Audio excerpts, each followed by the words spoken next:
હર હર મહાદેવ મારા ભાઈઓને. તો આજની આપણી જર્ની નથી રહેવાની, તમને ઇન્ફોર્મેશન માટે આપણે વિડીયો બનાવી છીએ. તો રાજકોટથી હીરાસર એરપોર્ટ માટે ઇલેક્ટ્રિક બસ ચાલુ થઈ છે.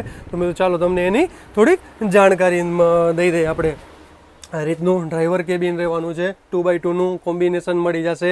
ટોટલ સીટ કહી તો આમાં 33 સીટ રહેશે અને 3 ઇમરજન્સી એક્ઝિટ રહેશે. સેમ વોલ્વોની જેમ આમાં તમને ચાર્જિંગની સુવિધા મળી જશે. હા, USB રહેશે, એપલ ચાર્જિંગ નહીં રહે આમાં. અને હરેક વિન્ડોએ તમને ઇમરજન્સી એક્ઝિટ મળી જશે અને પ્લસ તમને હેમર પણ મળી જશે. અચ્છા, આની ટિકિટ પ્રાઇસ કહી તો 110 રૂપિયા ટિકિટ પ્રાઇસ છે અને દર સવારે 6 વાગ્યાથી ચાલુ થાય તે સાંજે 5 વાગ્યા લગી દર 2 કલાકે મળી જશે. માનો 6 વાગે, 8 વાગે, 10 વાગે, 12 વાગે, 2 વાગે, 4 વાગે, 6 વાગે, 6 છેલ્લી 5 થી 6 વાગ્યા છેલ્લે લાસ્ટ હીરાસર એરપોર્ટની છે.